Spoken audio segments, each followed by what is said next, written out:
ден и добре дојдовте. Ова е петочното издание на Студио 1. Започнуваме од 14 часот. Со мене Владко Чаловски, мојата колешка Јана Јосифовска. Јана, подетално за оно што не очекува во текот на денешната програма. Така, добар ден и од мене и како и секогаш овој блок од 14 часот ќе се потсетиме на сите оние најинтересни моменти од разговорите во синокешното отворено Студио 1, каде што разговори има колешката Анета Кочишки, која што беше домаќин на отвореното студио, и секако колегата Александар Чомовски. Исто така ќе го имаме на линковско вклучување, односно јавување колегата Игор Стефановски, кој пак ги следи протестите пред законодавниот дом, поврзани со сите оние перипети околу гласањето на уставните амандмани. Веќе потоа следуваат вестите, стандардно 14:30. Повторно со мене и со колегата Чаловски ќе се видите од 15 часот и 20 минути, каде што ќе разговараме со Катерина Конеска од првата детска амбасада Мегеши и она главно, можеби малку подзаборавено прашање, како се справуваме со детската сиромаштија и може ли да се намали бројот на млади деца кои што питачат по улиците.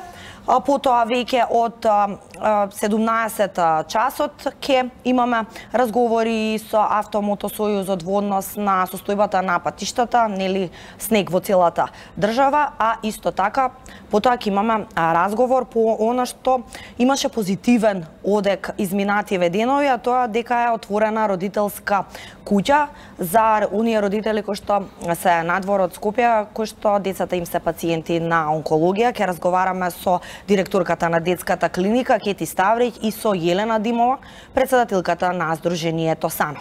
17 часот и 30 минути веќе стандардно започнува забавниот дел од отвореното Студио 1, возење со Вучиќ, потоа следуваат нашите ексклузивци и секако еден и единствен Сергеј Варошлија со неговите модни критики. Веќе од 19 часот и 15 минути колегата Александар Чомовски ќе ги има за гости аналитичарите Ибрахим Мехмеди и Александар Кажаловски, за кои што ќе поразговараат околу актуелните случувања во земјава.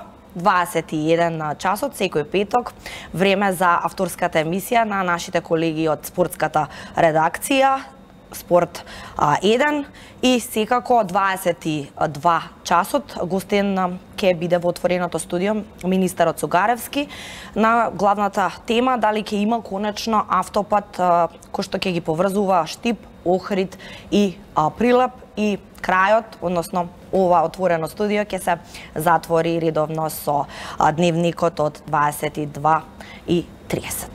И за оние што прашуваат, а ние ја даваме информацијата, постојано се трудиме да одговориме на сите пораки. Релито Дакар секој ден, барем додека трае, нели, ова Рели Дакар кој што се всушност се одвива во Перу, секој ден прегледот е по вестите во 22:30 часот. Со тоа што, Јана, да започнеме со оно што го најавивме како што е редот. Во Македонија веќе подолго време е онаа дебата, со оглед на тоа што за неполни 4 месеци од прилика започнува онаа предизборна кампања за председателските избори, па така каков председател е потребен на Македонија, и постојано ќе слушаме и во јавните дебати дали да биде маж, дали да биде жена, па од која етничка припадност. Така Чомовски, иако за воја на вистината можеби тоа не е ни важно. Александар Чомовски имаше таа чест да разговара со 3 дами токму на оваа тема, каков председател е потребен на Македонија, тема која што освен што Чомовски ја работеше вчера, ќе се работи нели во наредниот период, се до барем додека не бидат познати кандидатите, а кога ќе бидат познати кандидатите, тие ќе треба да учествуваат на јавни дебати, така да оваа тема ќе биде прилично актуелна. Да видиме Чомовски со своите соговорнички што зборуваа вчера. Гласачкото тело е апсолутно подготвено да гласа за јака и храбра личност. Дали жена или маж е второто прашање што ќе си го постават. Ние веќе со години наназад се угушивме во некакви колективистички стеги, кои што, за жал, ги изобличија и карактерите и ликовите на самите политички фронтмени во дадени ситуации. Затоа што мора да ја слушаат партијата, па мора да внимаваат нова. Значи, нема една свежина во политиката што ќе понесе и ќе поведе напред. Дали е жена или маж, тоа е сосема неважно.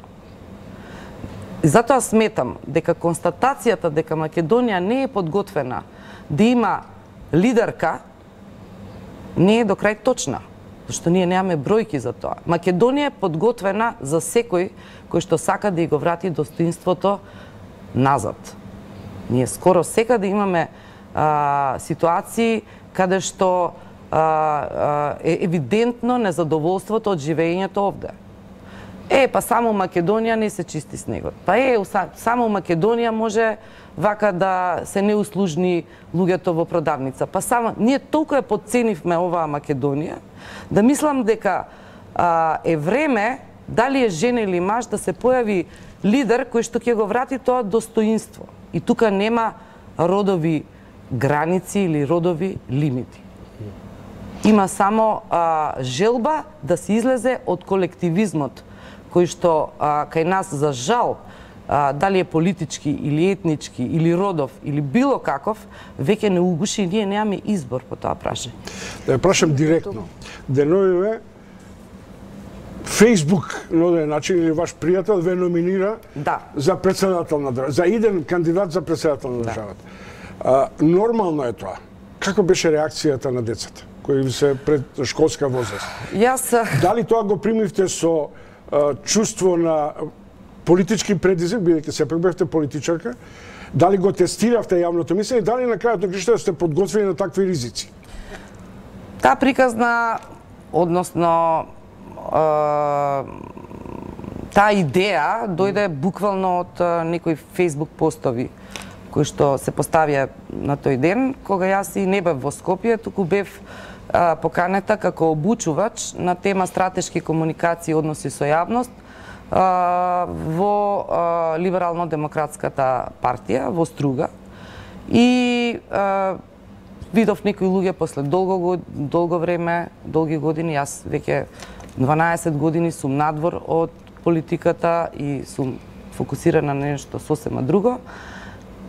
Едноставно дошла идеја дека можам да бидам потенцијален, можен кандидат на таа партија.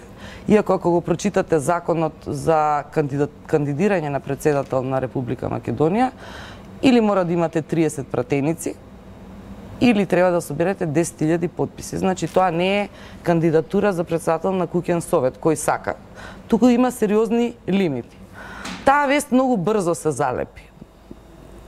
Едноставно и за мене несватливо да јас нема време на моите две деца да им кажам што се случува. Морав следниот ден, од кога сето тоа излезе надвор, ги седнав и викам, може ќе прочитате, може да некој ќе ви каже, има желба за моја кандидатура за претседател на државата.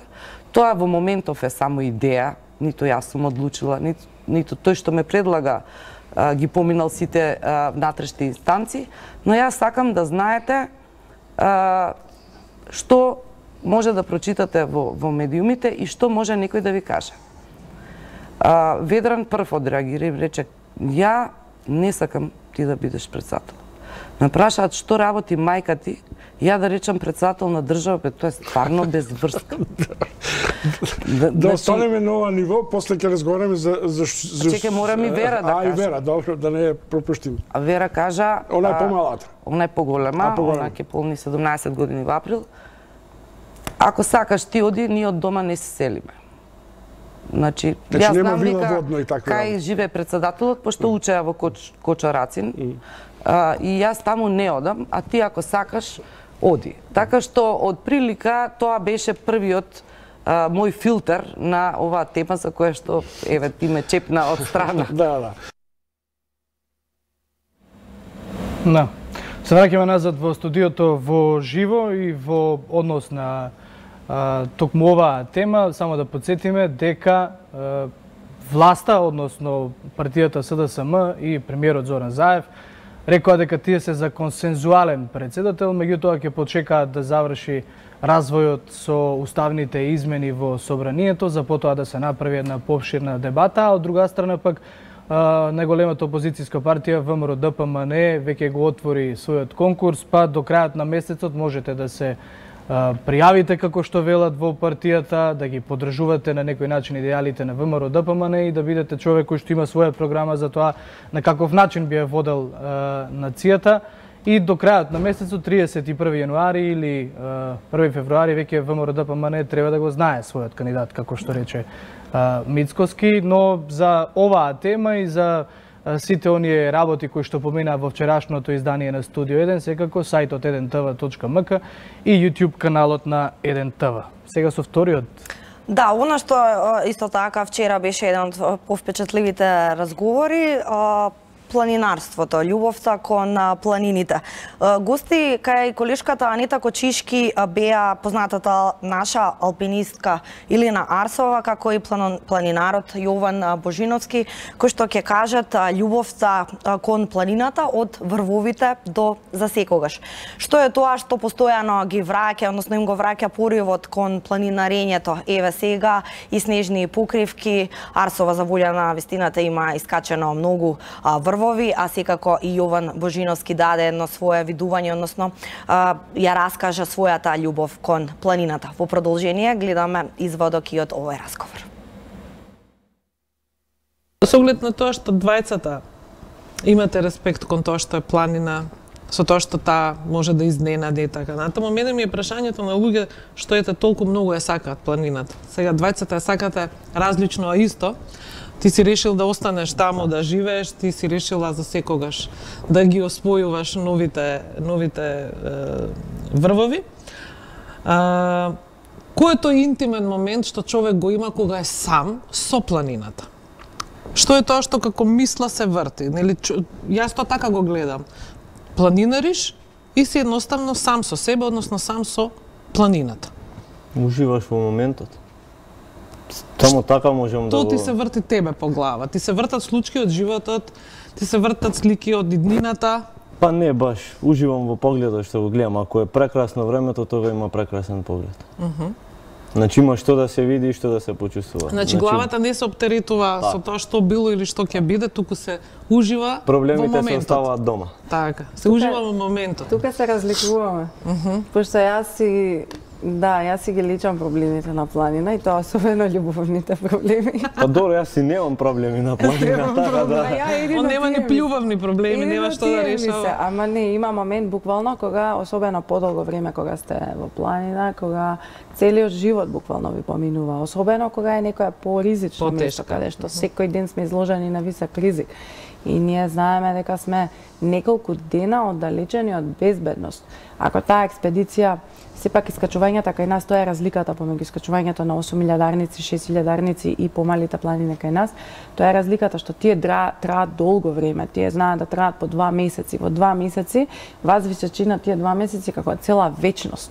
И ние си легнуваме во шаторот во 8 часот навечер или кога ќе зајде сонцето, додека да заспиете, вие имате неколку часа буквално да мислите на вас, на вашиот живот, што сте направиле, каде сте погрешиле. Буквално јас веќе и не прв пат кажувам, ама сите добрини, сите гревови што сте ги направиле во животот, ви поминуваат низ глава и сами од себе сте пред страшниот суд. И тоа е многу интересно чувство. Уствари, верувам дека така човек станува подобар. А предпоставам дека се носат и тешки одлуки. Па, добро, да, некакот радикални. Да, на тоа и мислев. А кој е најголемиот непријател кој што може да ви се појави на планина? Според мене е главата. Нашата собствена глава, што ја носиме на рамена и на врат. Тоа е најголемиот. Не временски услови, ниту пак диви животни? Ако да, апсолутно да. И само ќе му дадам најовче за заврши, само да кажам од мене, од мои лични искуства, значи болест, лична здравствена состојба, која што најчесто потекнува од собствената глава. И тогаш, кога ние имаме проблем, тоа е криза, тогаш ни времето не ни чини, и ранецот тежок ни се чини потежок, и теренот ни се гледа пострмен од што е, и ветрот ни се чини пострашен од што е, и стравовите. Тие што си ги поминуваме, си ги анализираме, си се соочуваме со нив. А настрана од природните елементи. А сега нека каже тој, пошто ме интересира што ќе каже. Така. Се согласувам потполно и само има момент кога треба некојаш да се откажеме, туку не да се удираме со главата во зид, на народна поговорка.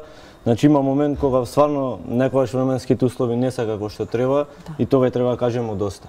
Значи и сепак има ден потоа што можеш да успееш и да се искачиш. Во тоа што не си. Тоа се тешките одлуки. Тоа е најтешката одлука. Тоа е најтешката одлука. Да. Ги слушавме изјавите, она што беше највпечатливо, а сега се селиме пред законодавниот дом. Таму, како што најавивме, е нашиот колега Игор Стефановски, кој што го следи протестот, кој што започна веќе од 12 часот на сите оние граѓани и поддржувачи на Македонија блокира, кои што не се согласуваат со се она пак што се случува внатре во законодавниот дом. Игор, добар ден, ние те гледаме. Така што, ајде најпрво подетално да ни ја пренесеш сликата и што во моментов се случува пред Собранието на Република Македонија. Така, во овие моменти се пуштаат македонски патриотски песни тука пред законодавниот дом во пресред кога се очекува внатре во Собранието да бидат седницата за уставните измени. Генерално протестот се одвива мирно, но се чини дека денешниот прв, ако може да се каже, инцидент се случи пред околу 5 минути буквално пред ова наше линковско вклучување, кога еден припадник, односно едно женско лице, застана на бината, а веднаш потоа беше одстранета и влечена од страна на демонстрантите. Тука сакам да напоменам дека овие моменти новинарите алармираат до полицијата. Полицијата само го наблюдуваше влечењето на женското лице, но ништо не реагираше за да го спречи сето тој инцидент, ако може да се нарече тука пред Собранието. Именно таа се качи на бината и почна да скандира, рече, бараше помош, како што можеше да се слушне меѓу другото од нас колегите тука. Тоа што може да се напомене од тој момент, таа исто така спомнуваше дека е за НАТО и за Европската унија, пошто демонстрантите ја оценија дека е провокатор на протестот организиран тука пред Собранието, кој што е во пресред на уставните измени, но демонстрантите исто така им посочува на медиумите да не ја снимаат и да не пренесуваат што се случуваше, но ете, како јавност, како новинари сакаме да го пренесеме моментот дека буквално полицијата ништо не реагираше и покрај тоа што таа беше влечена позади мене баш тука од бината до паркот Жена Борец. Сега тој инцидент повеќе го нема, повторно е мирна атмосферата тука пред законодавниот дом. Се свират на зурли тапане, ако може да се каже, се веат македонски знамења, но помалку се забележуваат транспаренти, како што се познати нормално транспарентите за еден протест кој што се организира било каде. Тука демонстрантите велат дека не сакаат да се промени името Република Македонија во Република Северна Македонија и се противат на договорот од Преспа и уставните измени внатре во законодавниот дом. За сега, како што кажав, е мирно тука, но ќе видиме каква ќе биде атмосферата за околу 1 час кога е закажана седницата. Обично тогаш има можеби некој говор кој до сега го немаше тука пред Собранието. Ако имате прашање, Јана Ичаловски, повелете. Да, Игор, јас само би додала дека најверојатно во текот на денот можеби и од страна на МВР па и полицијата ќе добиеме подетални информации во однос на овој инцидент кој што го спомена пред малку, кој што може да се каже дека бар изминатиот период е малце посериозен во овој однос, но исто така не интересира дали можеби таму гледаш присутни некои представници на опозицијската ВМРО-ДПМН, може би лидерот на партијата Мицковски. Така, јас до сега и повеќето колеги не ги забележавме представниците од опозицијската ВМРО-ДПМН, ниту пак лидерот на најголемата опозицијска партија Христијан Мицковски, но затоа е тука Јанко Бачев, председателот на партијата Обединети за Македонија, вообичаено како и дел од протестите, меѓу другите тука и Зоза Грчева на овој протест. демонстрантите, за сега тоа што сакам да го кажам, од демонстрантите е блокирана улицата пред законодавниот дом. Од едната страна, секако што гледате и од самиот објектив насобрана е толпата, додека пак од другата полицијата која го наблюдува протестот пред законодавниот дом. Игор, колку од прилика луѓе има на протестот? Дали се работи за масовен протест или вака според оно што го гледам позад тебе и да не изгледа како да е голем собир? Така, обично на протести не излегуваме ние новинарите со бројката, но може да се забележи дека еве тука може би има околу до или околу 100 насобрани демонстранти. Сепак бројката ќе ја ставиме како неофицијална, бидејќи не можеме со прецизност да кажеме колку луѓе има, но можеме да потврдиме дека овој дел од улицата е блокирана, но како што се забележува не целосно, туку само токму во средичниот дел каде што е зградата на законодавниот дом. Игор Стефановски во живо од пред Собранието на Република Македонија ни ја принесе сликата што моментално се случува на протестите од граѓаните кои што нели се против, како што велат, распродавање на македонската држава, менување на името и како што велат се против моменталното гласање, односно расправата за уставните амандмани. Игор, ние тука ќе ти се заблагодариме. Секако ти остануваш на терен и ја следиш состојбата со протестите, еве и некаков вид на инцидент имало. Ќе се јавува и во вестите, колку што знам. Да, за кратко ќе... Ете, значи Игорче ќе може уште нешто дополнително да ни каже. Да, доколку има.